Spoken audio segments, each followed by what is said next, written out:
बाकी मैंने एक चीज़ देखी, कोबरा में बड्डी सिस्टम है, यूनिटी है। कुछ भी हो जाए, मैं जब वहाँ से निकला ना, एक जिंदा नक्सली को पकड़ा, उसको अपनी ढाल बना के ना मैं वहाँ से निकला अपनी पूरे सेक्शन को लेके। और मेरे सेक्शन जहाँ जहाँ जाती गई, मेरे ऊपर एक भी गोली, एक भी सेल फायर नहीं किया किसी ने। क्यों? मेरे पास जिंदा नक्सली था, उसी को ढाल बना के मैं ले आया।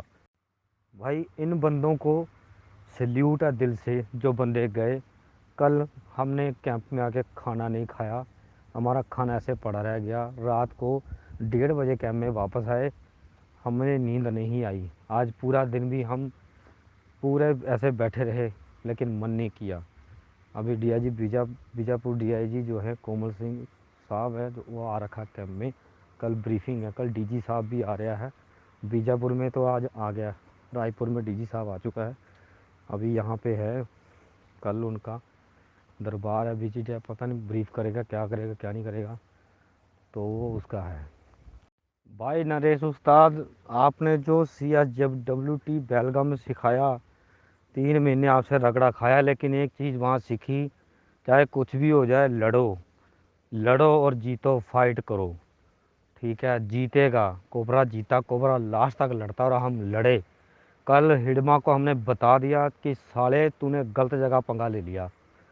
उसकी नक्सली की पता कितनी बुरी कंडीशन कर रखी थी हमने। कम से कम नहीं तो 40-42 नक्सली मरे हैं उसके। 2 ट्रैक्टर भर के उसकी डेड बॉडी गई हैं गांव में। आज जो टीमें वहाँ गई थी ना सर्च करने के लिए, उनसे पता किया है, इतना नक्सली मारा है। गांव वालों ने उनको आगे नहीं आने दिया टीमों को। वो बोल रहे, आप जो ये न्यूज़ में दिखा रहे ना 3 मरे 4 मरे, ये तो हिडमा को देना पड़ेगा जवाब इसका। वो आएगा, वो निकालेगा पत्रिका में, पक्का लिखेगा वो। इसमें कैजुअल्टी बहुत बड़ी होनी थी, बहुत ही ज़्यादा, 76 से ज़्यादा हो जानी थी। क्योंकि हमारी पार्टी डीआरजी और एसटीएफ टोटल मिला के 380 की नफरी उस एलओपी के ऊपर थी। लेकिन जो जुनून इस एक्शन में दिखा, क्या वो डीआरजी का था, क्या वो एसटीएफ का था, क्या वो कोबरा था, लड़े। और लड़े इस जुनून में कि जीतना है और बच के निकलना है। शायद उसी जुनून के कारण हम लोगों की कैजुअल्टी, जितनी दुनिया तो बोलती ना बहुत बड़ी कैजुअल्टी हुई, मैं ये मानता हूँ कि ये कैजुअल्टी अभी बहुत नॉर्मल है। अगर ना एम्बुश तोड़ते, ना कुछ कर दे, तो उन लोगों ने हमारे पे यूबीजीएल और आर यूबीजीएल और आरबीजी सेल मार मार के पूरा हमारे को निस्तो नाबूद कर देना था, और हमारा सर कुछ ले जाना था। हमारे कोबरा के बंदों ने इतना किया कि जो बंदा डेड हो गया ना, उसका डेड बॉडी जो तो उठा सका वो तो उठाया, लेकिन जो डेड बॉडी वहाँ छूटा ना, उसका वेपन उठा के ले आए। इतना किया हमारे बंदों ने।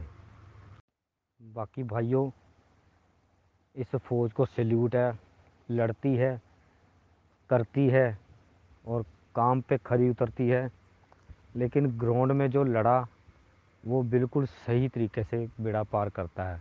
जो वहाँ पे डर गया ना, मैंने ये चीज़ कल सरेआम देखी, जो डर के बैठ गया ना, उसको बुलेट तो बैठे बैठे भी लग जाएगा। जो वहाँ से दाएं बाएं जाके फायर करता रहा, निकलता रहा, फायर करता रहा, निकलता रहा, उनके फायर की चिंता नहीं करनी, उनका फायर तो चलता रहेगा।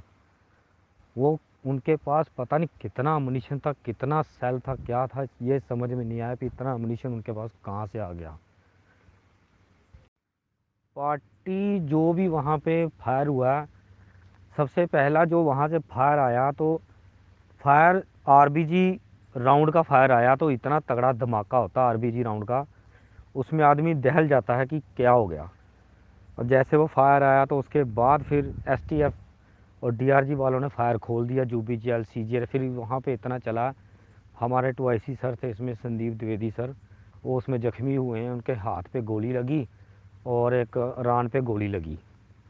और हमारे डीसी सर हैं मुनीष सर, उनके हेड पे बैक साइड में उनके यूबीजीएल का स्प्लिंटर लगा। एक हमारा इंस्पेक्टर साहब है, वो बेचारा बाद में शहीद हो गया। वो तो ग्राउंड के अंदर उसको हिट हुआ, बुलेट हिट हुआ सीधे डायरेक्ट चेस्ट पे सामने से।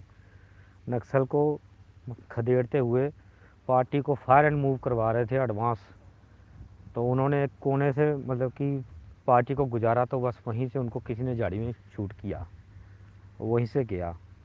उसके बाद जो हम लोगों ने जो एम्बुश में गिरे थे, हमने उनका एम्बुश तोड़ा। एम्बुश तोड़ा, CGRL RL मारा है, जुबीजल मारा है, एम्बुश तोड़ा। एम्बुश तोड़ के फिर वहाँ से हम भागे हैं सारे, पूरे DRG STF। फिर हमने उल्टा उनके ऊपर किया, काउंटर एम्बुश किया। वहाँ मुठभेड़ चली 6 घंटे। वहाँ से हम लोग सेट पे बोलते रहे, वहाँ पे हम सेट से बोलते रहे चॉपर चॉपर चॉपर चॉपर। यार मानना पड़ेगा इस फौज को।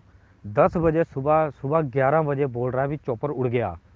1 बज गया, बोल रहा, फिर बोल रहा है भी चॉपर के लिए ना GR बताओ। फिर उसके लिए बोल रहा है भी चॉपर वहाँ नहीं आ सकता है। फिर बाद में बोल रहा है आपको 3 किलोमीटर और आगे जाना पड़ेगा। वहाँ गए, वहाँ भी जाके बोल रहा है कि चॉपर, अभी तक चॉपर के लिए सोच रहे हैं, बात चल रही है IG से। अरे यार हद हो गई। री तुम नहीं भेज रहे।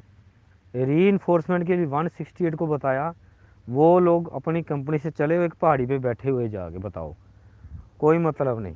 लेकिन जैसे हमारी पार्टी थोड़ी सी आगे आई तो नक्सली हमारे पीछे 8 किलोमीटर तक आए हैं। और वो 8 किलोमीटर तक आने के बाद जब CRP को, हमारे को पता चल गया ना इस GR पे CRP है, फिर हमने उनको फ़ोन किया। वहाँ पे फ़ोन लग रहा था, हमने फ़ोन किया, एक सेट से कम्युनिकेशन करवाया। फिर हमारा DC सर है, उन्होंने बोला कि ऊपर पहाड़ी पे बैठे रहोगे क्या, नीचे नहीं आओगे। फिर उन लोगों ने नीचे से आके दाहिनी तरफ से पूरा घेरा डाला है। फिर वो नक्सलियों के ऊपर जब इन्होंने जूबी जल मारे ना CRP ने, तब वो नक्सल पार्टी वापस हटी है।